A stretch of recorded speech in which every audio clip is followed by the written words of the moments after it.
My name is Bill Jones. I'm with recapturefederalism.com and operationofficialmisconduct.com. Today is another ongoing series. It's now Section 5. The title of my video is Political Party Supremacy. It will be Section 5, and it has to do and discusses, and mainly at this point just reading the guidelines on the organizational structure of the communist parties, on the methods and content of their work.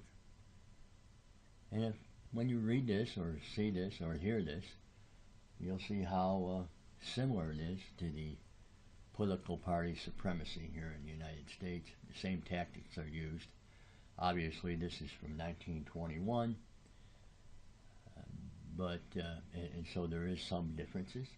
But some of these strategies, they work. They work for the Marxist, and so they're still being utilized today by communists, socialists, progressives to expand their and abuse and their power, political power, and the abuse of that political power.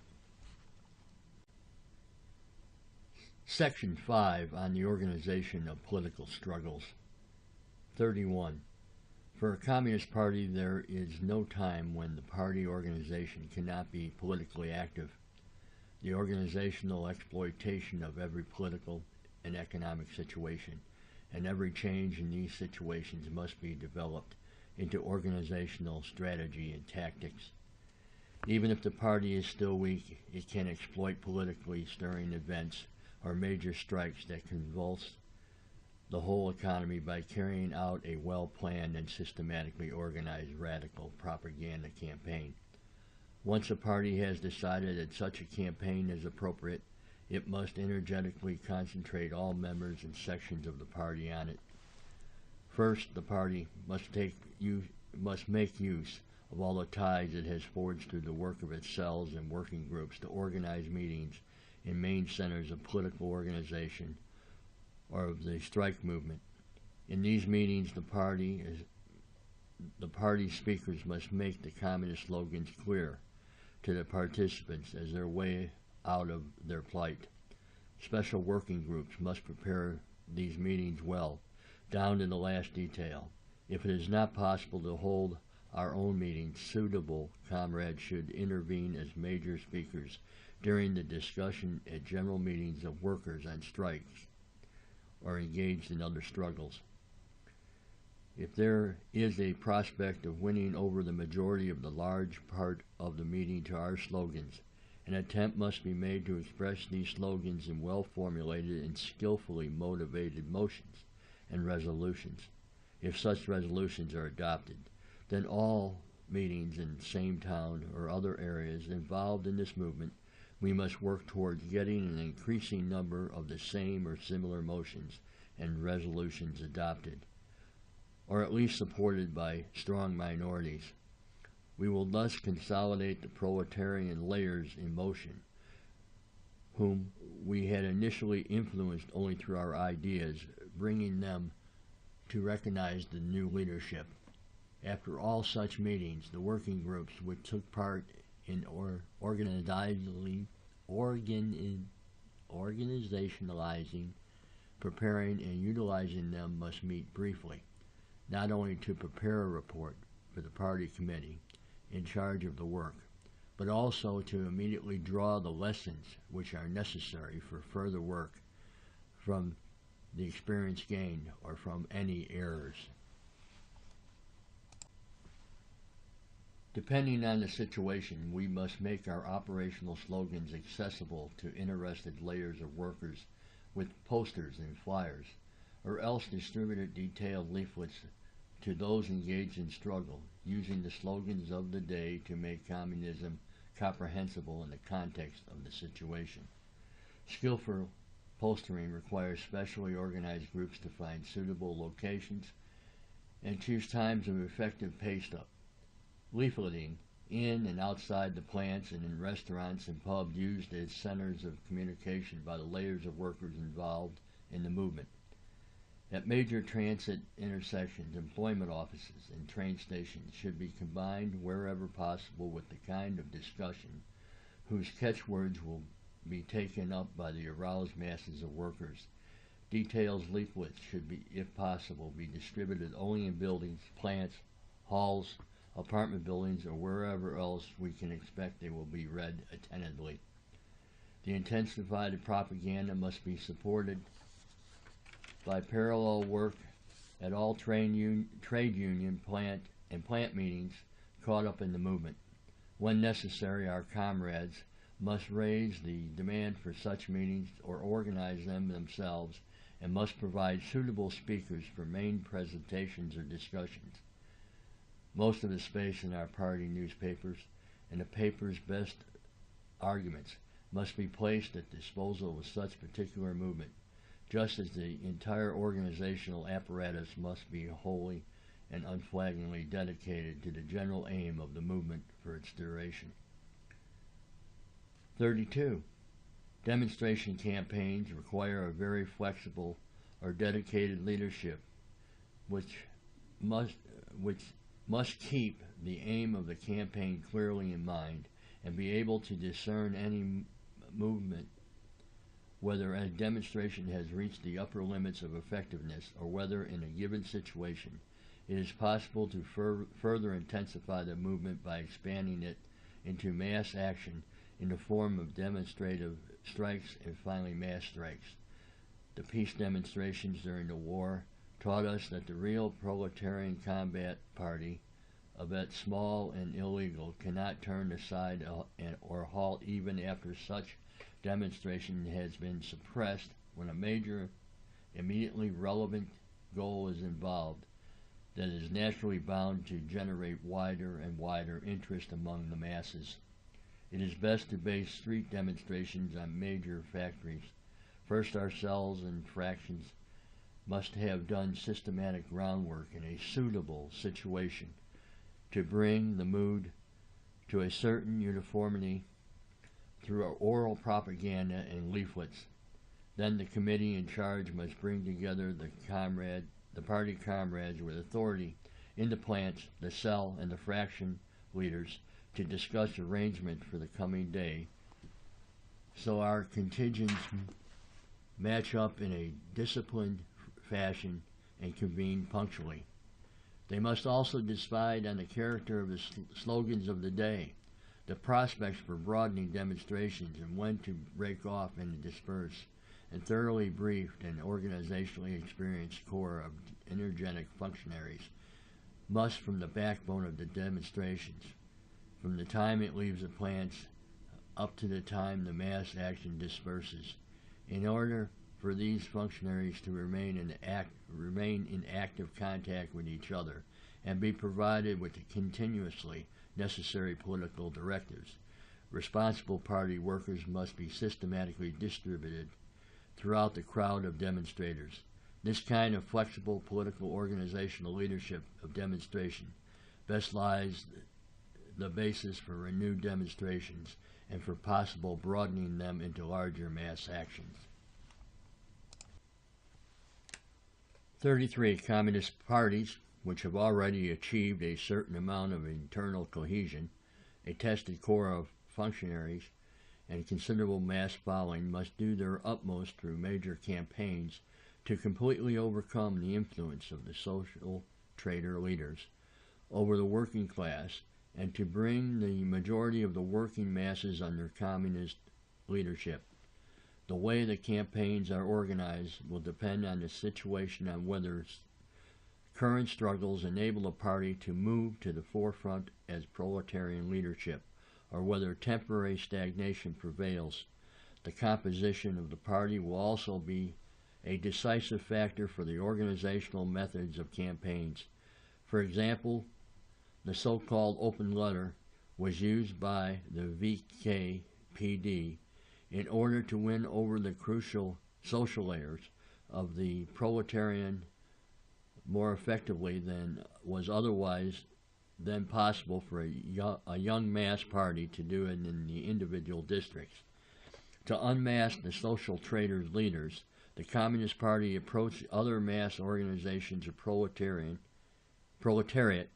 at a time of increasing impoverishment and sharpening class antagonist, demanding openly before the proletariat an answer as to whether these leaders, with their supposedly powerful organizations, were prepared to take up the struggle together with the Communist Party against the obvious impoverishment of the proletariat for the mass minimal demands for a messy crust of bread.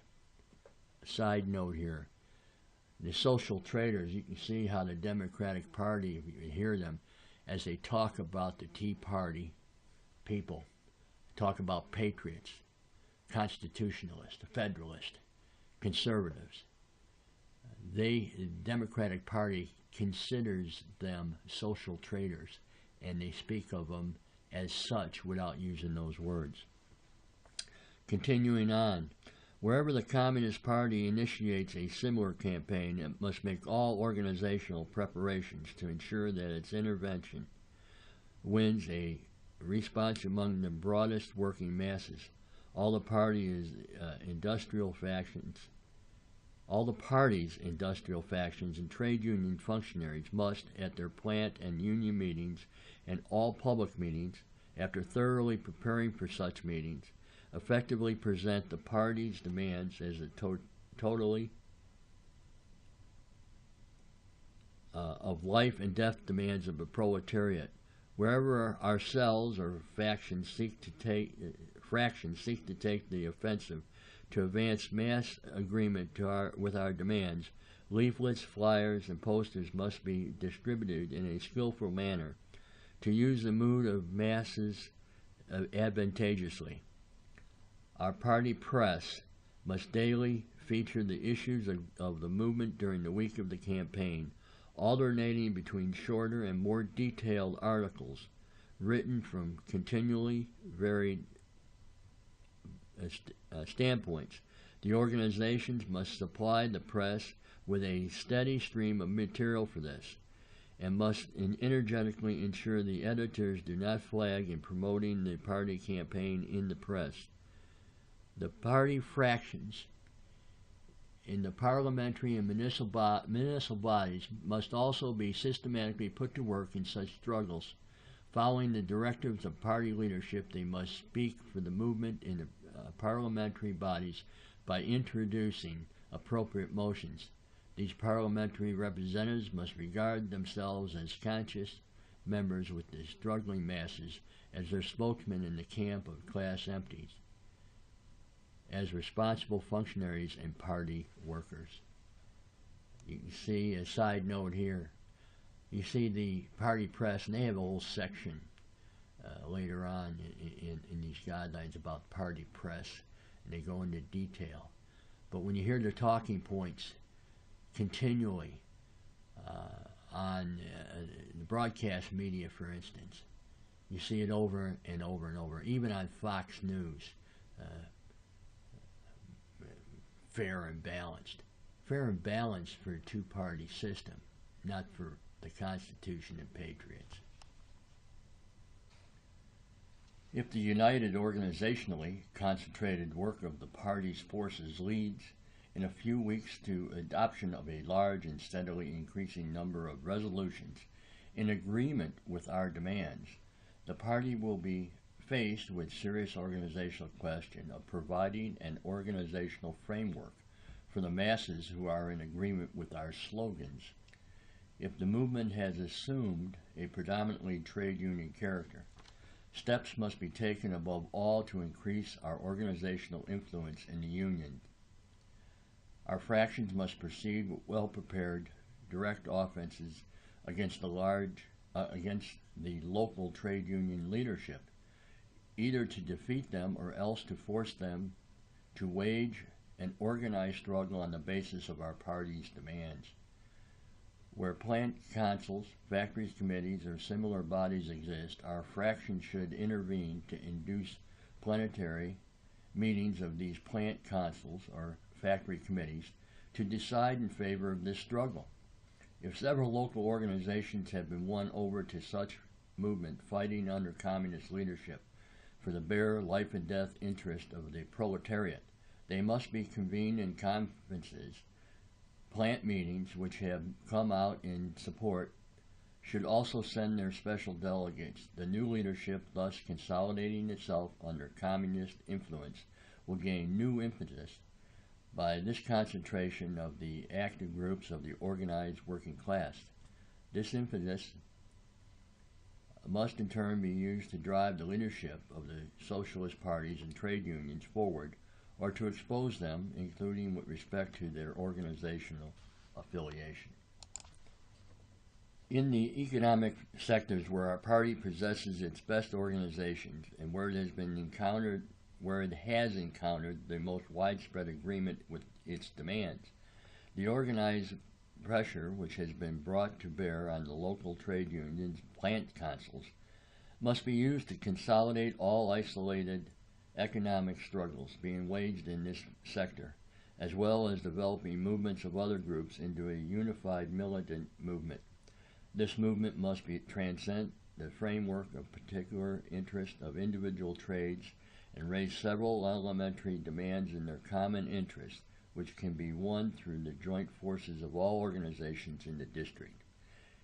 It is in such movement that the Communist Party will prove itself to be the real leader of the section of the proletariat which wants to fight, while the trade union bureaucracy and the socialist parties who would oppose such jointly organized militant movement would be finished out not only politically as regards their ideas, but also in practical organizational terms.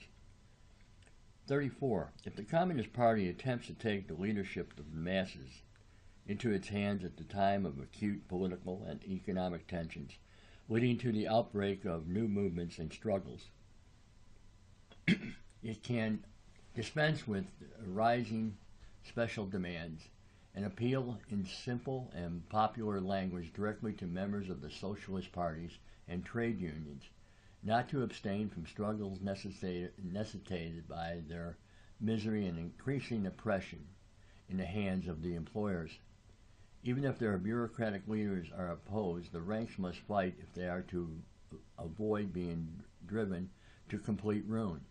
The party's press organs, especially its daily newspapers, must emphatically prove day by day during such party campaign that the communists are ready to intervene as leaders in the current and impending struggles of the pauperized proletariat, and that in the immediate acute situation their combativeness will, whenever possible, come to the aid of all the oppressed.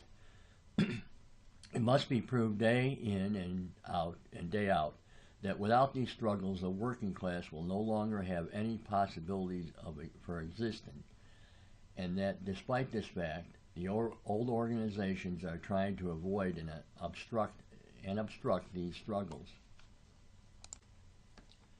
The plant and trade union fractions, continually pointing to the communist combativeness and willingness to sacrifice, must make it clear to their fellow workers in meetings that abstention from the struggle is no longer possible.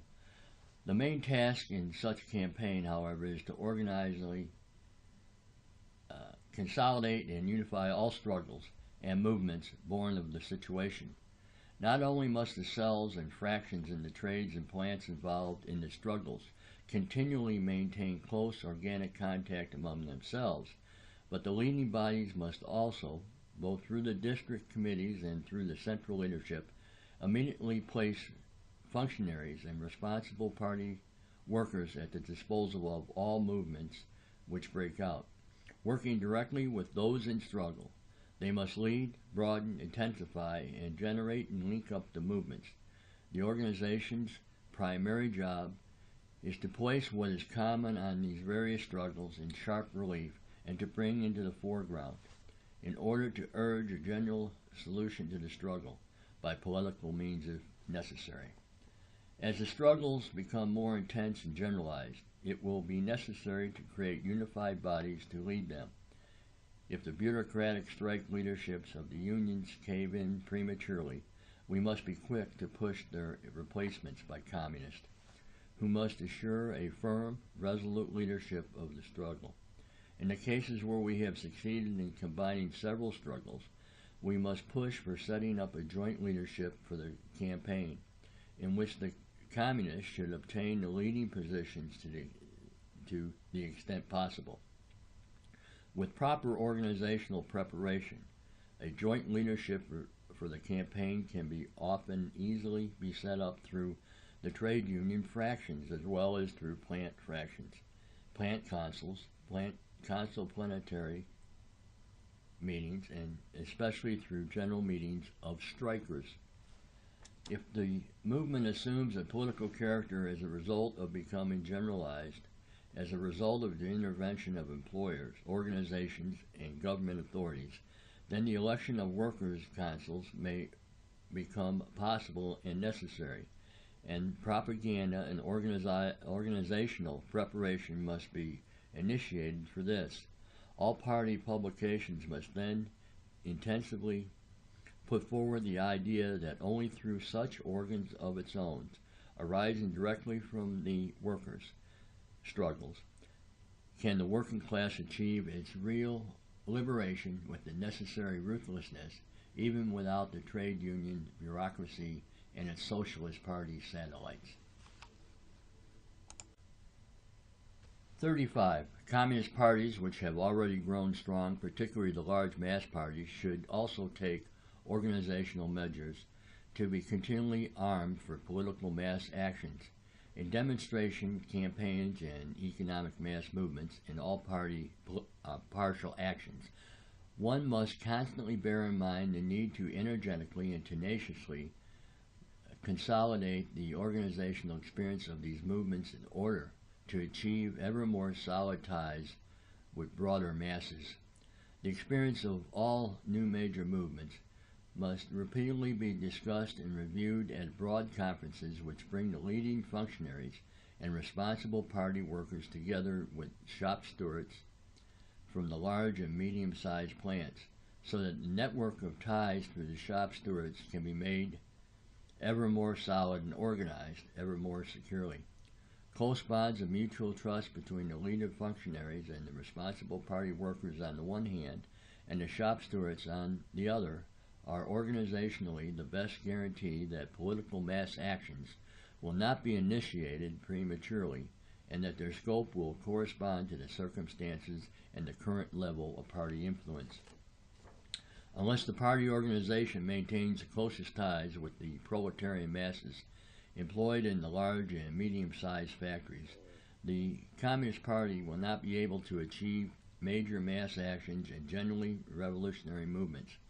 If the uprising in Italy last year, which was unquestionably revolutionary in character and found its strongest expression in the factory occupations, collapsed prematurely, then this was no doubt in part due to the betrayal of the trade union bureaucracy and the inadequacy of the party's political leaders, but also partly because no intimate organized tie existed, all between the party and the plants through factory shop stewards, who were politically informed and interested in party life.